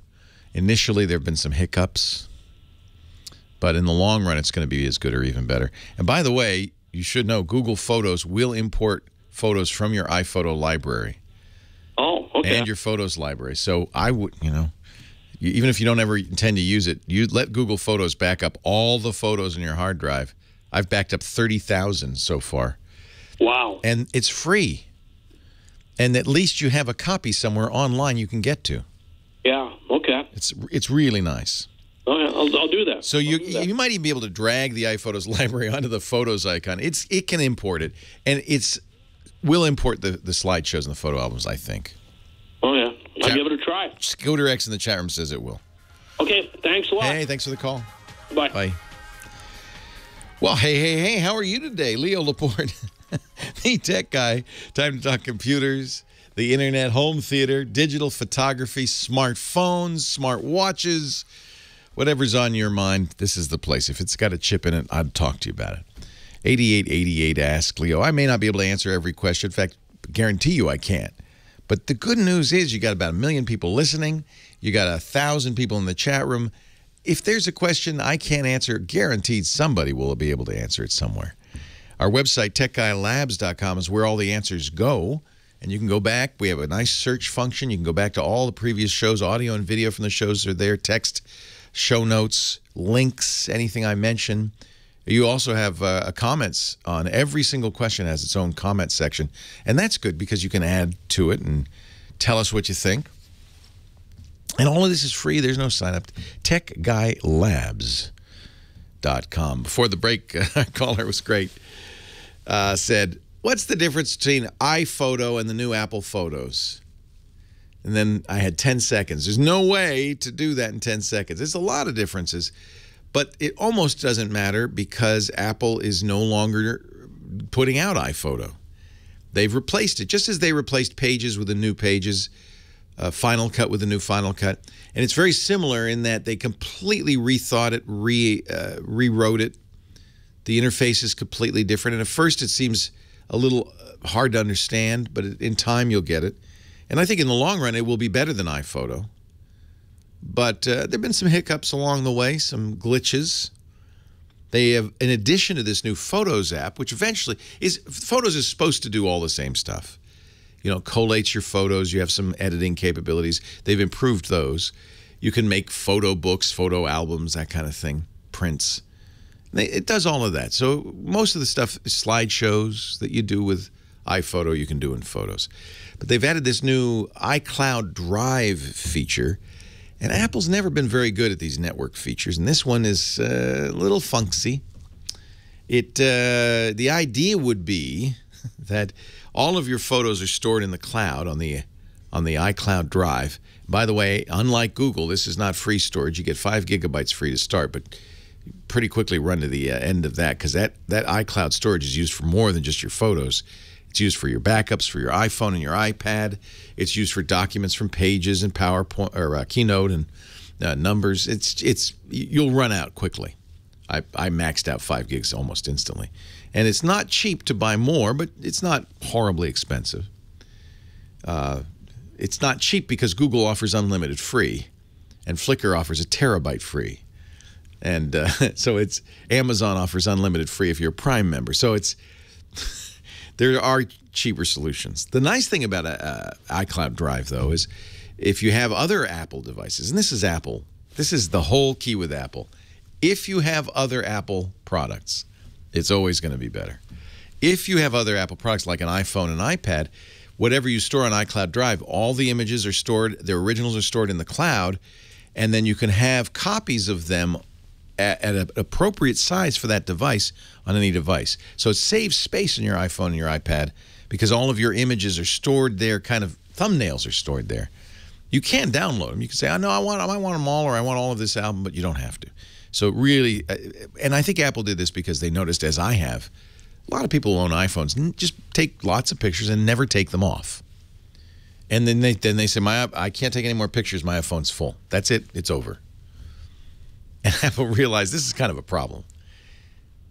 My recommendation, by the way, it stands. In the old days of iPhoto, I said, well, connect your phone to your computer, import all the photos in the iPhoto. At the end of that, it'll say, do you want to delete the photos off the camera? And say yes.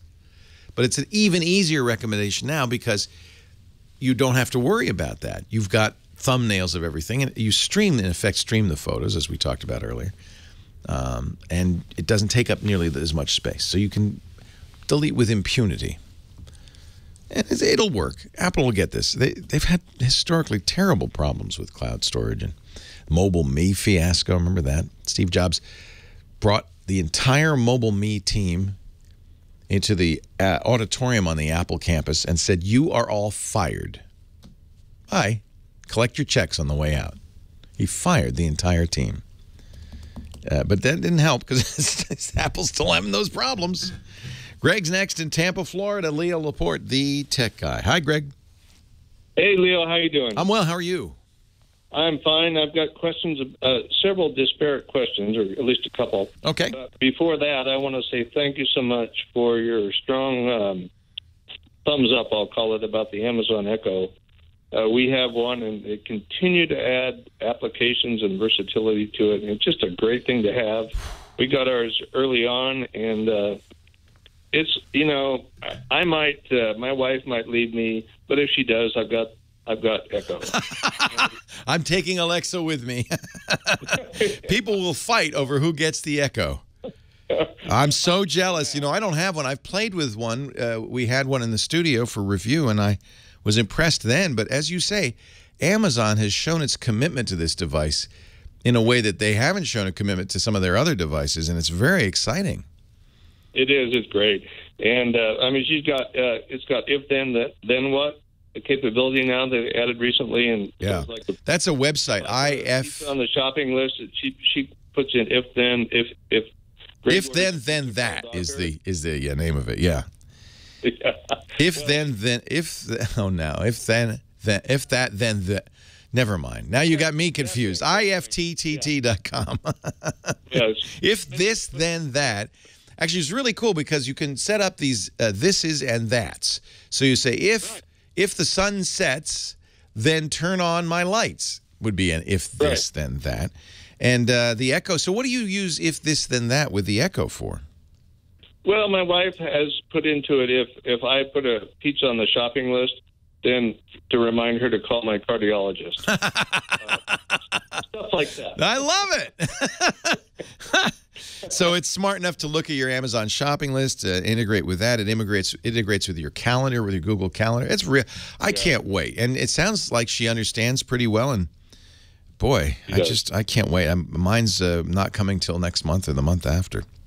Anyway, that's a thank you to you. Now my questions are about Windows networking. I have 7 and 8. I've got 11, I think it is, PCs here in Tampa and some out in Colorado. And the issue is that when they're on, one of them might say, when I look at the little icon, the Windows icon for networking, it says network. Another one says network 5. Another one says network 4. Another one says network 2. For some reason, there's no network 3. Sometimes I can see all the devices connected to the network on any given PC. Other times I can't, and I don't know why not. And I have dual LANs on some of them, which I don't know what to do with. And then I don't know the difference between a home, as Windows calls it, a home network, and a work network. Boy. You got a lot of questions, my friend. That's just one. So this is what's happening. Really is kind of interesting. This used to be the province of the high-end IT guy at work who had to set up networks and network segments and switches and routers, and it was pretty sophisticated. That guy had job security. And then all of a sudden, people get multiple computers at home, and now we need routers. We need switches. We need segmentation.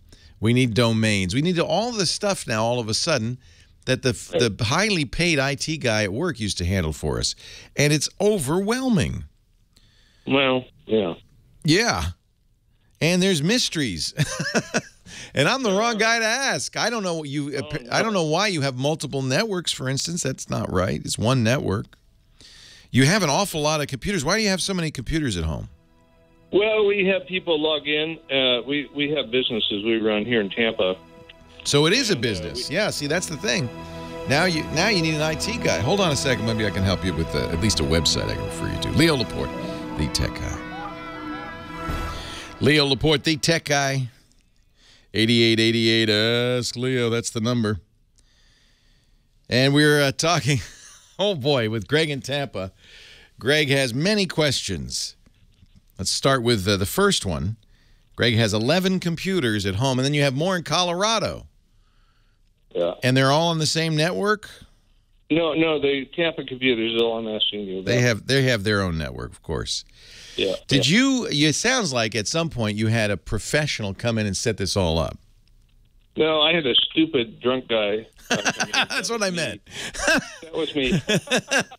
Okay. No, we started with 1, then 2, then over the years, and now there are 11, and we have people log in remotely. And oh, Lord. So, and there's no Wi-Fi involved, except we have a Wi-Fi access point, which I think is not involved with this. And did you set up VLANs when you set this up? No. No. Oh, Lordy, I don't know what's going on. And well, let's go back to a home network versus a work network, as Windows calls them. A work network. So basically, your home network, you don't have a domain server. You don't have a top-level domain. You don't have... No. Yeah, because it's a home network. You have a router and a couple of machines on the router, and you just want the internet shared. And that's the main reason you set up a network in the first place. You may not even... The internet, Leo, and then we have it's just a regular Windows user PC, but it functions as a server. We have QuickBooks, and we have other files that we share. Generally speaking, if you're at home, you can, unless you are using a Windows server, you want to set it up as a home network. Okay. That's fine. Change them all over to that then. Yeah, and there's no reason to. Yeah, and that may be part of the problem, because if you set it up as work, it's probably looking for a server. domain server with things like your LDAP address book on there and things like that. Okay. I think it's probably okay to set it up as a home network. But you know what? This is way beyond my pay grade. Oh my God! That this is frightening to me. I feel for you, my friend. There are some good websites that have some, I think, very nice little tutorials on this kind of stuff. The one I usually send people to is called Practically Networked at practicallynetworked.com. And it was created specifically because you're starting to do the work of an IT professional. And it's very hard to understand what's going on if you've not been trained in this stuff, which I have not been. I mean, I could set up a home network, but the minute you start talking about more elaborate networks, it gets very complicated, and I'm not an expert on that. So go to practicallynetworked.com, and you can read up there. If I were you, I mean, this is your business, I would find a good contracting network professional, an IT guy. I don't set up my network here. I've got a great guy. Happy birthday, Russell. I got a bottle of whatever you want waiting for you because he's great. And he comes in, and it's not horribly expensive, but he comes in. It saves you time in the long run because he's going to rationalize this all. He's going to set it up so it works. It's secure. That's important, right? Yeah. And that you don't have mysteries. So I think the fact that you set this up yourself is admirable. But you wouldn't want to do your own home surgery either. I think it's always good. Some things require professional assistance. But if you want to read more about it... You're so diplomatic. What is it they used to say? For years. They used to say, a man who is, what is it? Man who is his own doctor is a fool for a doctor, something like that. It's about lawyers, I think. I think it's about lawyers. Works for doctors. Yeah. It's probably a good idea. In this case, this is, as soon as you get, it's your business, so it's important that it work right. And you got a lot of computers. If you're doing QuickBooks on it, you want to, you're not having multiple computers access the QuickBooks, or maybe you are. Yeah, we do. They do, and people remote into individual computers. Oh, yeah. If you're having people remote in, you want to make sure that you've set up a VPN that's secure and it's going to keep the bad guys out of your system and all of that stuff. I think. Relatedly, real quickly, some of these computers have dual LAN input on the motherboard. What is that for? I have them, but I don't know why. Well, you could have multiple LANs. You could have multiple LAN segments. One computer could participate on. We've used dual LANs to increase the speed in our systems. So by using dual LANs, we can get up to 10 gigabit connectivity. It's a variety of reasons. So they share a separate ISP, or they use separate ISP connections. Oh, I'm talking about internal network. Yeah, I wouldn't. I wouldn't use. That gets complicated. Now you're talking about something called bonding, where you have two ISPs to give you higher throughput. That requires some sophisticated software or hardware, because you're pairing, you're bonding. You know, you can't make the same request from each ISP. You got to split it up. Half goes to one, half goes to the other. That takes some specialized equipment to do that. Okay, I'm confused enough as it is. I am confused, and I don't know how you've set this. I don't know. Go to read up on this stuff. You can read a little bit anyway and get some information, so at least you know what words you're using. And it's helpful when you deal with an IT professional to know some of this stuff. I like this site a lot. Practicallynetworked.com. It's all about networking. Got it. Separate question of my second question. Okay, so now I am in Tampa and sometimes in Colorado, and for right now I'm in Tampa. I want my computers in Colorado to be off because there's no point using power there. The only way I know to power them off entirely, and maybe it's a trivial thing really, is to shut them down, and the issue is to start them up again. The only way I know to do that is to set the BIOSes on those computers. Wake on ring or wake on LAN. Well, if they're shut down, I mean, in the Windows terminology, shut down, they're totally off. Right. So will wake on LAN wake them? Yeah, so the reason they have that is so you can have a shut down computer in your office. and the IT guy down the hall doesn't have to get up and jingle his way down to your computer to turn it on. He can actually wake it up via the network. Even if you don't have it set to sleep, you shut it off entirely. Yeah, that's the whole idea. Okay, as long as they're plugged in, they'll wake on land then. Yeah. Great. Well, Leo, thanks. I'm a decades-long user, and the only thing is that black shirt from yesterday. You get an upper button. You're not supposed to be watching the video. It's a radio show. Okay. If I wanted a TV show, I'd have makeup. Doing great. Hey, it's great to talk to you. Thank you so much. I appreciate it. I'm glad you've been listening all this time. Glad I don't know how you still trust my judgment on that. Don't unplug your computer. It will not wake up if it's unplugged. And you need to use it in BIOS because it's going to be the BIOS, not Windows, that's going to be waking it up. But you understand that. Man, this stuff is complicated. Just go to practicallynetworked.com and look at the tutorials, and you'll get 4 ways to what's new in Windows Home Server 2011. 4 ways to transform that old PC to a powerful router. 10 must-have features in your next router. Does your network need a proxy server? These are the tutorials. Great place. Leo Laporte, the tech guy. Ah, beautiful Sunday. Leo Laporte, the tech guy, 8888. Ask Leo. Let's go to Costa Mesa, California. Steve is on the line. Hi, Steve. Hi, Leo. How are you doing today? I am very well. How are you, sir? I'm good. I got a couple of quick iPad questions. Sure. So my iPad is a couple of generations, maybe, I'm not sure, 3 generations old. And I was listening to your conversation with the Lenovo guy about Windows 7 slowing down, and I know all about that. My question is my iPad is seems to be really slowing down, even gets hung up browsing sometimes. So it's a little different for an iPad. You probably have, if you say 3 generations old, you might even have an iPad 2, I would guess. It's not Retina, right? No, it's not Retina. Yeah, so you have an iPad 2.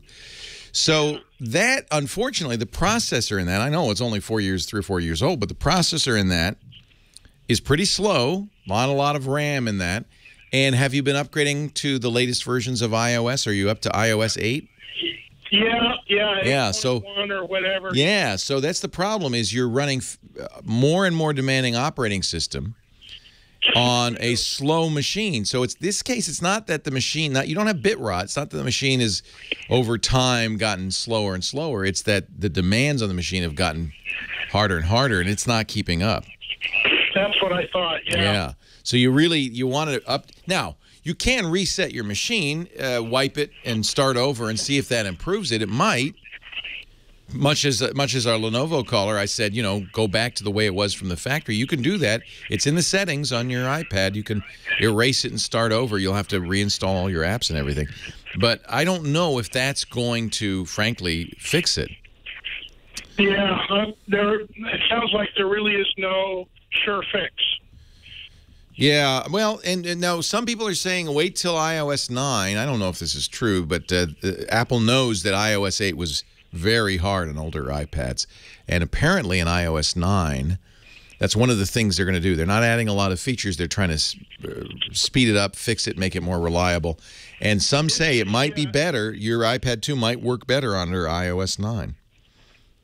Well, it's significantly slower, and I just hesitate to, go spend the money for a new one. Well, that's kind of Apple's way, isn't it? Apple wants you to buy a new one, basically. Yeah. So what you could do, it could be, one thing we do know that solid-state drives do slow down over time. I don't know if Apple has the trim capability that keeps these things faster, but it could be that over time, as you've used it, your drive has gotten slower. It wouldn't be a bad idea to reset the whole thing and start over, certainly before you give up on it. Yeah, okay, that's what I was thinking. And I've got a lot of apps that I don't use, so I can bring back the ones that I want. I do that all the time just to save space. Just wipe the whole thing off. Do it again. That's Yeah. because you're buying all those games. Yeah, and I do, and I wish I didn't, but I spend, and if I go through my iPad, the older it gets, the more crap is on it, because I've downloaded all sorts of stuff. It's even funny because when the iPad came out, there were apps you had to have, like Goodreads, you had to have that, and now nobody uses that. So times change rapidly, and the standard apps that you need are different, and so it wouldn't be a bad idea to start over. I will do that. And a related question: I've tried shutting down all the apps that are running in the background, and that doesn't help. Yeah. But I'm wondering, is there a way to close down all those apps without wiping each one of them? No, there isn't, and you don't need to. Apple closes them down for you. They leave it in the recent apps thing because it makes it quick to get to it, but it's not, just because it's there doesn't mean it's running.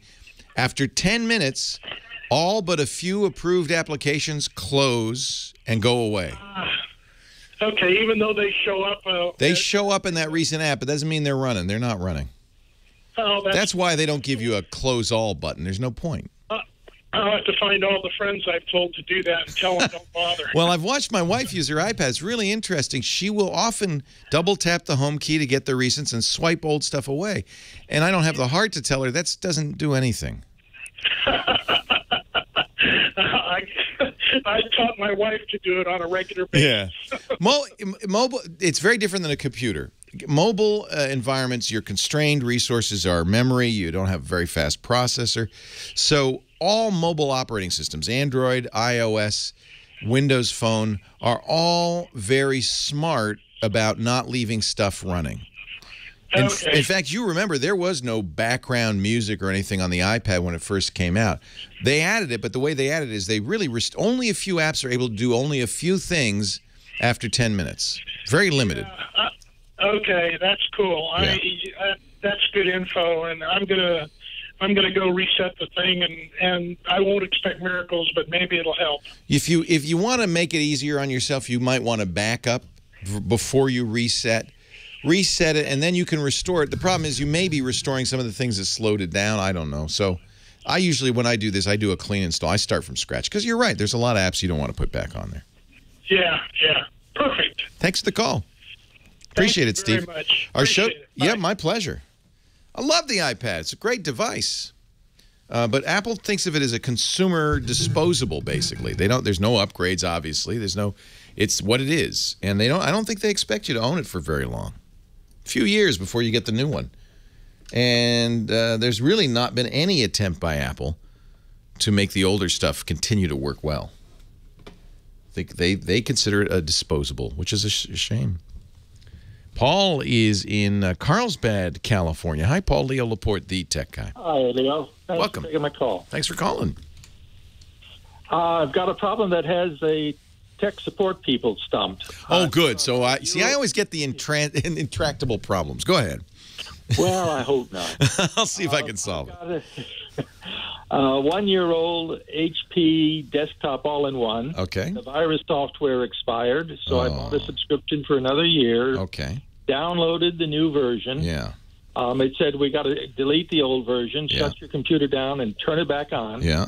And I've lost my wireless connection. Ay-ya, bunga, jinga, dunga. So this is why I'm not a fan of some of these security. Was it McAfee? How did you guess? I don't know. I just had that feeling. Yeah, I'm not a big fan. McAfee, which is Intel, by the way, pays HP to put this on there, this trialware on there. That doesn't mean it's the best thing in the world. We're going to take a break. When we come back, I can give you some suggestions, okay? Leo Laporte, the tech guy. Leo Laporte, the tech guy, winding down this weekend's Tech Guy show. Let's get a few more calls in here. Actually, I was talking to Paul in Carlsbad, and I think I cut you off. Paul, go ahead. Yeah, I'm having trouble with my wireless internet access. Uh-huh. Oh, that's right. Yes, I remember now. You upgraded your McAfee, right? And all of a sudden you can't get online. Right. Well, I haven't upgraded. They downloaded the new version, erased the old one, and it won't upgrade because there's no wireless internet. You can't get online to upgrade it. Yeah. Nice. Yeah, unfortunately, security software sometimes causes more problems than it solves. And the bigger ones are even worse because they have a lot of extra features. If it's just the antivirus, that's usually not so bad. But if you get the suite, oh, trouble awaits. You're a mind reader. Yeah, you got the suite. Well, of course you did, because HP wanted to make a little on the side. So what I would suggest is a complete uninstall. And McAfee and Norton, the two biggest, have additional tools beyond just running ad remove programs. And actually, in this case, you used the new McAfee to uninstall the old one, right? Yeah. Yeah. If your McAfee products were pre-installed by your computer manufacturer, I'm reading from the service bulletin, service.mcafee.com, service bulletin 101331.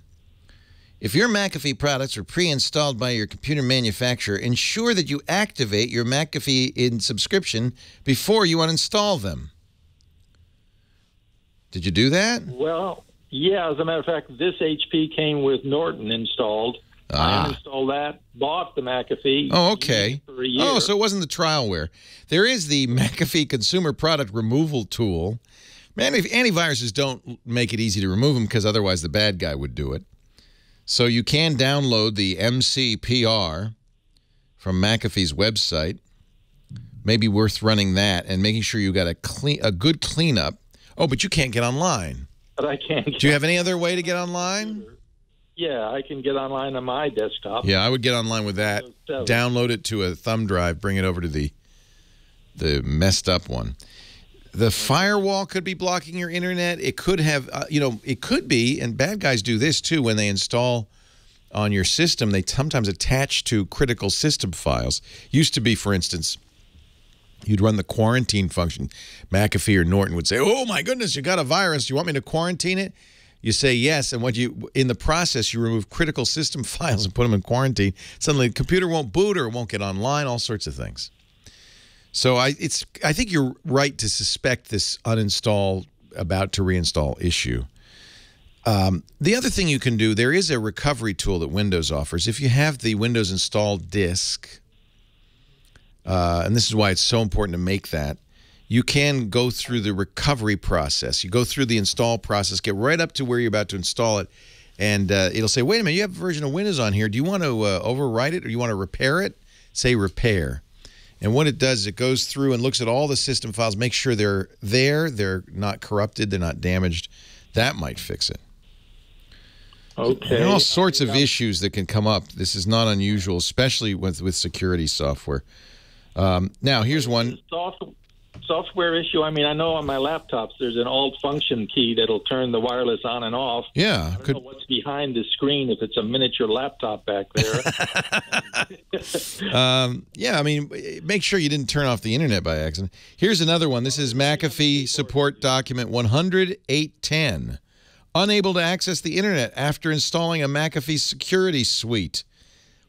The firewall component might be blocking your access to the internet. Double-click the M icon in your taskbar. Click Web and Email Protection. Click the firewall link. Confirm that the firewall is on. Click the Program Permissions door. Scroll through the... Here's what I would do.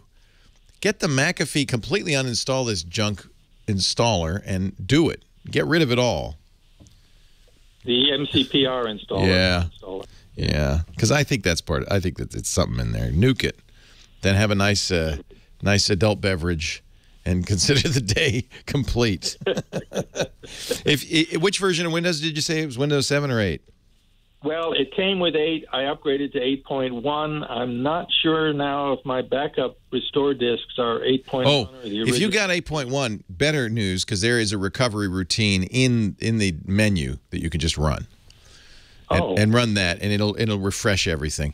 The WinX menu? Yeah, it's in the... So we go to that big... actually, the easiest thing to do is press the Windows key and then start typing recovery. Oh, okay. And you'll see a menu, a list of items. Windows 8.1 has an antivirus. It comes with an antivirus called Windows Defender. You don't need a third-party antivirus. I talk to so many people who have problems with these security suites, including losing internet access. So my suggestion is run the recovery, get rid of McAfee, and use the built-in defender. It's not the antivirus that protects you. It's your behavior. The antivirus is just kind of a backstop. And most antiviruses really are not effective at preventing you from getting infected. They can't be.